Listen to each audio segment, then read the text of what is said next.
Well, welcome to or welcome back to the Girls That's Man podcast. For the girls we were, for the sisters we became, and the women I'm becoming. So you're probably wondering why I'm here alone today, and it's a story time. You guys liked Lola's story time so much last time about her dating life that I thought I would come here and share my experience with dating. My last 15 experiences with dating, but fret not, we're not gonna take long. I know I'm the talkative one, but I'm gonna try to condense it for y'all. So if there are two things you need to know about me, it's that one, I'm a talker, and two, I'm pretty extroverted, because you could have talkers who are pretty introverted. It takes pretty much nothing for me to get a conversation going. So you can imagine how shocked I was when the last 15 dates I went so hideously awry because we could not strike conversation. How is that possible, Esther? How? With you? I know, friends, I was just as surprised, if not mortified. But let me explain. You should also know that I'm off the dating apps. I just can't do them. And maybe it's a me thing. I just think I have too gargantuan a personality for these things. I think we all come off as one-dimensional when we do them. And if nothing else, I feel like we're selling ourselves short. There's so much more to Esther, to you, than we can possibly put on the page of a dating app. And who knows who we're alluring when we only put up a portion, right? It's like putting up half of the job description. Anyone can apply to half of the job descriptions. It's when you get into the nitty-gritty, right? When you get into the details, that's when you know whether or not you really want to apply for a job. And so that being the case, I was like, yeah, no, this is not going to work for me. And so I did what any other extrovert would do. I would start looking for in-person conversations that were intentional for those who were looking for dating. And where else to do that but a speed dating event? Yes, my friends, I went on 15 dates in one night and not one of them went well. Not a one. But as much as I want to say it's not them and it's me, it's totally them. It's totally them. And hear me out. I know I'm telling one side of the story, but you have to bear with me and you have to hear the context. Okay, so a friend of mine stumbled upon the event and I was like, yeah, it sounds like a great shandiggity time. Come on. I mean, social butterfly here. How would I not do well at a speed dating event? Well, I'll tell you. Basically, you don't do well when you don't do well with one kind of person. And what does that even mean, Esther? It means that everyone who showed up was the same person. I mean, the women were phenomenal, spectacular, beautiful, professional, intelligent, educated, well off, young 20-somethings, early 30-somethings with aspirations and dreams and goals and diverse. Of course, all of these people were found in none other than the big city itself, Manhattan, New York City, baby, because that's where I wanted to go. That's where you find the most diversity, right? Apparently not in men. Of the 15 men who showed up to this date, 12 were software engineers. Yeah, I don't know if it's the layoffs. I don't know if it's Elon Musk at Twitter. I don't know what's going on, but they've been let loose out of their cages, out of their caves, wherever they're coming from. And they're ready to date. They're ready to mingle. And God bless them. Godspeed. I hope it goes well. I just pray it's not with a woman with a beating heart because they might just stop it. And that's 100% an exaggeration. You guys know I exaggerate. But guys, when I tell you I was asking the most basic questions and I was getting mute, and I don't know, maybe I wasn't their type. That's fair to say. I'm not everyone's type. I'm not everyone's cookie, right? But tell me about yourself. What are 3 things you love about yourself? What's a hobby that you're interested in? What are you passionate about?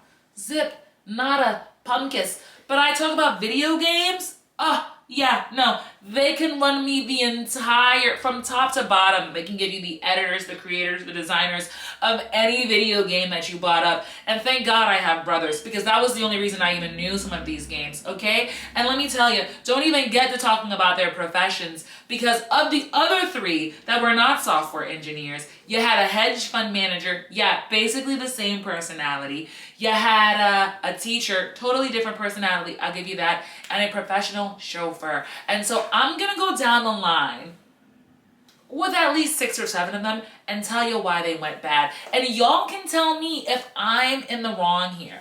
Okay, Omar, the only man who had my skin tone, I'll leave it there. He was actually a creative, so there were actually 11 software engineers. I take it back, I make mistakes. You see, I can confess to them, I can be accountable. He was a creative in New York. He's a recent transplant, sweet guy. We had nothing in common but a movie that BJ Novak put out, Vengeance. That was really, really good. It was the only thing we could talk about. Nothing else we had in common. Nothing else. You're sweet, Omar. If you see this, I hope that you're doing well. Nothing else. Eugene spoke no English. He was there because he wanted to learn. God bless him. That conversation was the longest 6 minutes of my life. I don't think we had a connection, but you know what? To be fair, I don't think Eugene was looking for them. Ray, software engineer. He was in his 40s. He didn't want to have a sugar baby, but he didn't know how to talk to women. So thanks, Ray. Thanks for coming out. Billy, it was his birthday. He was really loud. Wished him a happy birthday. He had nothing to say outside of that. He could tell me more about video games, which is awesome. Tommy was Billy's escort and played for the other team. Didn't know why Tommy was there other than he was Bill's friend for his birthday, which was really super sweet and thoughtful of him. And he likes pets. Cool. Connor reminded me of SpongeBob when he was losing his spots and turning all around. Yeah. Imagine a conversation with that guy. God bless him. Mickey hated his parents, had pizza every night for dinner, and that was all he could tell me about himself and his hobbies. Hating his parents and having pizza every night. Yeah. And Tyler only had eyes for Sarah. He was the teacher. Him and Sarah really hit it off. I'm so glad someone did. You know what? If I had to be there to prove that they needed to be together, then great. Hopefully they can remember the girl who had an afro and a very loud voice, and maybe they'll mention me at their wedding. They probably won't, but that was probably the happiest thing, the most go-lucky, most serendipitous thing that happened at that event. And I gotta say, I don't know what I was expecting from this event. I had really no expectations, and I feel like that's the best way to go into events like this and dates in general. If they're too high, you might let yourself down. If they're too low, they might blow you out of the water when they are probably just an average date. So I promise, guys, it's not that I'm not trying, but I earnestly didn't find anyone there who I was interested in. And I think that that's the best way that I can put it.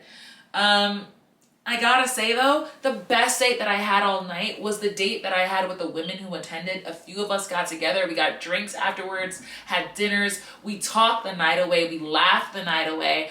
They were the best dates I've had. They were able to tell me about themselves. They were beautiful, educated, mindful, therapeutic to be around. It was a cathartic conversation. And I would 100% go on a date with those ladies again. And in fact, if I could switch teams, I probably wouldn't. But they'd make me consider. I'd make me consider. But that's okay. If nothing else, guys, I would love for y'all to take away one of two things. A, don't knock it till you try it. And then knock it. And then 2, be open, not just to the opposite gender, but to making friends. Speed dating and events like that, they're not just for romantic connections. I mean, in actuality, they are just for romantic connections. But hey, you can make a friend, you could try something new, you could have a great night. I think the night was saved due to our last date. And hey, try something new. But that's coming from the extrovert in me. I have no regrets about that night. I have no regrets about all I technically count them as 16 dates. The last date was wonderful. Shout out to Brittany and Emma. Y'all were spectacular. I hope that y'all are reeling in fish. I hope that, 2023 opens up a whole new year of possibilities for y'all. And I mean, guys, the conversation was golden. We were talking about our lives, our passions, how we grew up to be, why we were in these situations, why we thought it wasn't working out for us. I mean, it couldn't have gone better. And I gotta say, we all concluded at the end of the night, it's not us, it's them. So do with that information what you will. But that's just my truth. I mean, share your thoughts in the comments. I'm so excited to hear them as always. And if you haven't already, be sure to like, comment, and subscribe. And be sure to hit the notification button so that you guys are always some of the first to know when we're dropping a new episode. Guys, it's been fun, but be sure to tune in for our next episode. And be sure to lean in, talk with us, engage, and laugh with us here at the Girls This Man podcast. This has been one of your co-hosts, Esther, and that's all. Please only call me Esther, and I'll see you next time. Bye!